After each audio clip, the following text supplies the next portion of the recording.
블로그를 처음 시작한 왕초보 블리니가 쇼핑 커넥트를 시작한 지 단 2주 만에 첫 수익을 냈습니다. 운이 좋아서 우연히 팔린 게 아니에요. 제가 알려드린 한 가지 기준에 맞춰서 글을 쓴 결과였습니다. 남들이 이렇게 글을 쓸 때 우리는 이렇게 쓰면 수익이 달라집니다. 아직 쇼핑 커넥트를 시작하지 않았다면 정말 수익이 나는지 의심될 수 있고요. 이미 시작했는데도 판매가 없다면 방향을 잘못 잡고 있을 가능성이 큽니다. 오늘은 유료 강의에서 실제로 알려드리는 내용 중 수익을 만들기 위해 가장 먼저 알아야 할 핵심을 공개하겠습니다. 영상 끝까지 보시면 어떻게 글을 써야 판매로 연결되는지 감이 잡히실 거예요.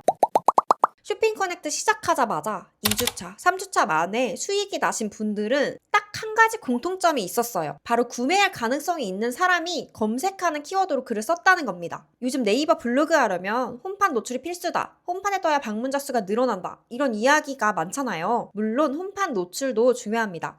하지만 쇼핑 커넥트로 수익을 내는 게 목적이라면 홈판에 노출되는 글보다는 원래 우리가 해오던 검색 노출을 목표로 쓰는 방법이 여전히 유효한데요. 오히려 어떤 물건을 사려고 정보를 찾는 사람이 검색을 통해 내 글에 들어왔을 때 실제 구매로 연결된 가능성이 더 높아요. 이 방법으로 하신 분들의 수익 인증이 계속 나오고 있습니다. 그래서 글만 꾸준히 작성하면 누구나 수익이 날까요? 아닙니다. 글을 많이 작성해도 사람들이 검색하지 않는 주제로 쓰거나 구매할 가능성이 없는 사람이 들어오는 키워드로 글을 쓰면 조회수와 수익 모두 만들기가 어렵습니다. 수익이 발생한 분들은 키워드를 제대로 활용했어요. 최근 네이버 검색 결과에서 기존의 스마트 블록 형태가 사라졌습니다. 스마트 블록은 네이버에서 키워드를 검색했을 때 사람들이 함께 궁금해하는 여러 주제를 나누어서 다양한 검색 결과를 보여주던 영역이었는데요. 이 방식의 장점은 블로그 지수가 높지 않더라도 스마트 블록의 세부 주제에 맞게 글을 작성하면 초보자도 노출 기회를 얻을 수 있었다는 겁니다. 그래서 스마트 블록이 사라지기 시작했을 때 저도 처음에는 이렇게 생각했어요. 이제 블로그 초보자들은 검색 상위 노출이 더 어려워지겠구나. 그런데 제 블로그에서는 예상과 반대의 결과가 나타났습니다. 현재 6월 18일인데 이번 달에 글을 8개밖에 작성하지 않았습니다. 그런데 지난달에 700명까지 줄어들었던 일 방문자 수가 오히려 1000명이 넘어가기 시작했어요. 그렇다고 제 블로그가 지수 높은 최적 블로그도 아닙니다. 예전에 블로그 지수 확인해주는 사이트에서 조회했을 때 가장 낮은 단계인 준체 2로 나왔던 블로그예요. 그래서 지금 블로그 하기 정말 좋은 시기라고 생각하는 게 블로그 지수와 상관없이 다양한 글이 통합 검색에 노출되고 있어요. 그래서 특히 쇼핑 커넥트로 수익 내고 싶은 분들이라면 지금부터 말씀드릴 내용을 집중해서 들으셔야 합니다. 일단 물건을 많이 판매하려면 트래픽도 중요합니다. 하지만 방문자 수보다 먼저 생각해야 되는 게 있는데요. 바로 실제로 물건을 구매할 가능성이 있는 사람이 내 글에 들어오고 있는가입니다. 조회수가 1000이 발생해도 구매 의도가 전혀 없는 사람이 들어오면 판매는 발생하지 않을 수가 있고요. 조회수가 30밖에 되지 않아도 물건을 사려고 하는 사람이 들어오면 구매가 일어날 수 있습니다. 제가 실제로 피드백 드렸던 글을 예시로 설명드릴게요. 감자 삶는 법으로 글을 쓰시면서 감자 링크를 넣었어요. 근데 저는 이렇게 키워드를 잡으면 절대 팔릴 거라고 보지 않습니다. 감자 삶는 법을 검색하는 사람은 이미 집에 감자가 있을 가능성이 높습니다. 감자를 가지고 있는데 어떻게 삶아야 할지 궁금하니까 검색하는 사람이 많을 것 같아요. 반면 감자 고르는 법으로 글을 쓴다면 검색하는 사람은 더 적지만 이걸 검색하는 사람은 감자를 구매하기 전에 정보를 찾고 있을 가능성이 있습니다. 감자 삶는 법을 검색한 사람보다는 감자 고르는 법을 검색하는 사람이 구매 시점에 가까이 있을 가능성이 높아요. 이것이 바로 검색 의도입니다. 쇼핑 커넥트 글을 작성할 때는 그냥 무작정 글을 작성하는 게 아니라 그 키워드를 검색한 사람이 현재 어떤 상황인지, 무엇을 해결하고 싶은지, 구매할 가능성이 있는지를 함께 봐야 합니다. 그래서 실제 챌린지 참여자의 사례를 예로 들어볼게요. 처음에 탈취제 제품을 소개하는 글을 작성하면서 제목에 탈취제의 정확한 제품명을 넣으셨어요. 쇼핑 커넥트 글을 작성하실 때 많은 분들이 이렇게 합니다. 내가 소개하고 싶은 상품의 이름을 제목에 넣고 제품 특징과 사용 후기를 작성하는 거죠. 그런데 문제가 있었습니다. 그 탈취제 제품명을 검색하는 사람이 거의 없었던 거예요. 아무리 글을 정성스럽게 작성해도 제품명을 검색하는 사람이 없다면 내 글에 들어오는 사람이 없을 가능성이 큽니다. 그래서 글을 작성하기 전에 반드시 확인하셔야 하는 게 바로 검색 수요예요. 무료 키워드 검색 사이트를 이용하면 내가 사용하려는 이 단어를 실제로 사람들이 얼마나 검색하는지 확인할 수 있습니다. 그래서 내가 팔고 싶은 상품이 있다고 해서 그냥 무작정 그 상품명을 넣어서 글을 작성하면 안 된다는 거. 그러면 대체 어떻게 하냐? 이럴 때는 상품의 이름이 아니라 그 상품이 필요한 사람의 상황과 문제를 찾아야 합니다. 실제로 제가 이 글 쓰신 걸 보고 냄새 제거 키워드로 글을 써보라고 알려드렸어요. 그래서 이 문제 키워드로 글을 쓰시고 탈취제가 계속 팔리고 있다고 하시더라고요. 탈취제가 필요한 사람이 어떤 문제를 가지고 있을까를 생각해 봐야 되는데, 담배 냄새 제거하고 싶은 사람, 화장실 냄새 때문에 고민하는 사람, 신발장 냄새, 반려동물 냄새 때문에 탈취제를 찾는 사람이 있을 수가 있잖아요.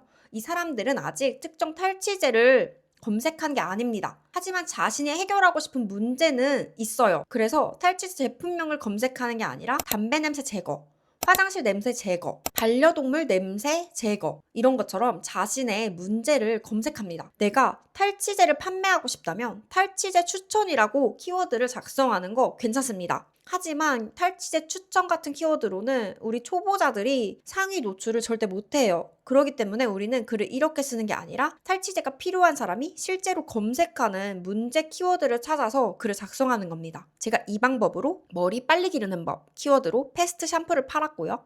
구멍난 패딩 수선하는 방법 글로 수선 스티커를 팔았습니다. 그리고 이 수강생분도 탈취제 추천이 아니라 남자방 냄새 제거 이 키워드로 상위 노출해서 탈취제가 계속 판매되고 있습니다. 그렇다면 이런 문제 키워드는 어떻게 찾아야 될까요? AI에 내가 판매하려는 제품이 필요한 사람들은 어떤 문제를 가지고 있는지 물어보면 돼요. 예를 들어 이렇게 질문해 볼 수 있어요. 탈취제가 필요한 사람들이 겪고 있는 구체적인 문제와 검색할 만한 키워드를 알려줘. 그러면 이렇게 다양한 타깃과 상황을 제안해 줄 겁니다. 그 중에 검색량이 있고 내가 상위 노출을 시킬 수 있는 키워드를 하나 선택해서 글을 작성하는 거예요. 다만 AI가 제안한 키워드를 그대로 사용하시면 안 되고요. AI는 아이디어를 찾는 도구로 사용하고 실제 검색량이 있는지는 반드시 블랙키위와 같은 키워드 검색 사이트에서 확인해야 합니다. 이 과정만 제대로 거쳐도 아무도 검색하지 않는, 아무도 보지 않는 글을 쓰는 실수를 크게 줄일 수 있습니다. 자, 이제 문제 키워드로 글을 써야 된다는 이 꿀팁을 아셨잖아요. 눈치가 빠른 분들은 혼자서도 충분히 하실 수 있을 거예요. 키워드를 찾고 글을 꾸준히 작성할 수 있는 부지런한 분이라면 저희 수강생처럼 블로그 시작한 지 2주차 만에 수익을 만들 수 있습니다. 그런데 많은 분이 이 방법을 몰라서만 실패하는 것은 아닙니다. 처음 시작하는 과정이 막막하고 뭐부터 써야 될지도 모르겠고 글을 발행해도 바로 결과가 나오지 않는다면 점점 미루게 됩니다. 혼자서 블로그 글을 10개 이상 혹은 몇 달 동안 작성했는데 조회수도 없고 수익도 나지 않아서 고민하는 분들 계실 거예요. 내가 글을 잘못 쓰고 있는 건지, 키워드가 문제인지, 상품 선택이 잘못된 건지 혼자서는 판단하기가 어렵습니다. 그래서 처음부터 불필요한 시행착오를 줄이고 제대로 수익화를 시작하고 싶은 분들을 위해서 쇼핑 커넥트 챌린지를 만들었습니다. 제가 단순한 강의나 전자책이 아니라 챌린지 형태 프로그램을 만든 이유가 있습니다. 저도 과거에 비슷하게 이런 챌린지에 참여하면서 크게 성장했던 경험이 있기 때문인데요. 혼자 할 때는 계속 미루던 일을 정해진 기간 동안 함께하는 사람이 있다는 이유로 실행을 하게 됐고, 단체 채팅방에서 소속감을 느끼고 다른 사람들이 내가 생각지도 못했던 질문하는 거랑 글 쓰고 피드백 받는 과정을 보면서 자극도 받을 수 있었습니다. 무엇보다 궁금한 점이 생겼을 때 선생님한테 바로 질문할 수 있었고, 일반적인 답변이 아니라 제 블로그 상황에 맞는 맞춤형 답변을 받을 수 있다는 점이 너무 좋더라고요. 그래서 저도 블로그를 처음 시작할 때 내가 하고 있는 게 맞는지 어디 물어볼 데 없고 답답했던 그 왕초보 시절의 마음을 이해하기 때문에 그 기준에서 지름길로 가는 방법을 더 자세하게 알려드리고 싶었어요. 강의나 전자책을 구매하고 실행하지 못하는 분들이 정말 많습니다. 처음에는 의욕적으로 시작하지만 글 몇 개 작성한 뒤 바쁘다는 이유로 미루고 별다른 성과가 보이지 않으면 금방 포기하게 됩니다. 성과가 나지 않는 상태에서 계속 꾸준히 한다는 게 쉽지 않잖아요. 반대로 첫 수익이 발생하면 이게 정말 되는 방법이구나 라는 확신이 생깁니다. 그래서 실제로 챌린지 참여자분들도 첫 수익이 발생한 뒤 더 열심히 참여하게 됐다고 말씀해 주셨어요. 하지만 제 몸은 하나고 저도 본업이 있기 때문에 한정된 시간만 투자할 수 있어요. 그래서 챌린지는 매 기수 5분씩만 소수로 진행하고 있습니다. 한 분 한 분씩 매주 3번 맞춤 피드백을 드리고 피드백 외에도 블로그 주제와 방향, 글감, 키워드까지 함께 찾아드리기 때문에 생각보다 굉장히 많은 시간이 필요하더라고요. 그래서 한 분 한 분 소통하면서 밀착 관리하려면 5명 정도가 가장 적절했어요. 예전에 신청자분들이 너무 많아져서 5명보다 많은 인원을 진행했던 적도 있는데요. 솔직히 말씀드리면 다 세세하게 관리하기가 쉽지 않았습니다. 그래서 단순히 4주 동안 수익 내고 끝나는 게 아니라 챌린지 이후에도 혼자서 적용할 수 있는 방식을 익히는 과정이기 때문에 인원을 늘려서 제가 더 많은 수익을 내는 것보다는 정말 열심히 참여할 5분과 제대로 진행하는 게 맞다고 판단했습니다. 요즘에 블로그 강의 가격을 살펴보면 체험단 협찬받는 방법만 알려주는 강의도 20만 원 정도인 경우가 많더라고요.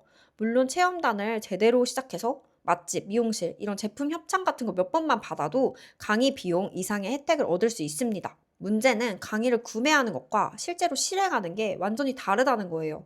강의를 볼 때는 이해한 것 같지만 막상 내 블로그에 적용하려면 어떤 글을 써야 될지, 어떤 키워드를 골라야 할지 다시 막막해집니다. 그래서 단순히 강의를 듣고 끝나는 게 아니라 강의 내용을 내 블로그에 직접 적용하고 잘못된 방향은 바로 수정하고 다음 글까지 이어갈 수 있게 만드는 과정을 습관으로 만드는 게 필요해요. 지금 바로 챌린지를 신청하실 필요는 없습니다. 무료 강의를 먼저 확인해 보시고 제 방식이 본인과 잘 맞는지 충분히 판단하신 다음에 결정하시면 됩니다. 혼자서 글을 10개 이상 작성했는데도 조회수와 수익이 없었던 분, 처음부터 불필요한 시행착오를 줄이고 시작하고 싶은 분, 강의만 듣는 게 아니라 직접 글을 쓰고 맞춤 피드백까지 받으면서 4주 동안 정말 실행을 열심히 하실 수 있는 분들에게 잘 맞을 거예요. 실제 챌린지 참여자분들의 후기와 무료 강의를 신청하실 수 있는 링크는 고정 댓글에 남겨두겠습니다. 무료 강의 먼저 들어보시고 쇼핑 커넥트 수익화를 어떤 방식으로 시작해야 되는지 확인해보세요. 여기까지 봐주셔서 감사합니다. 다음 주에 만나요. 안녕.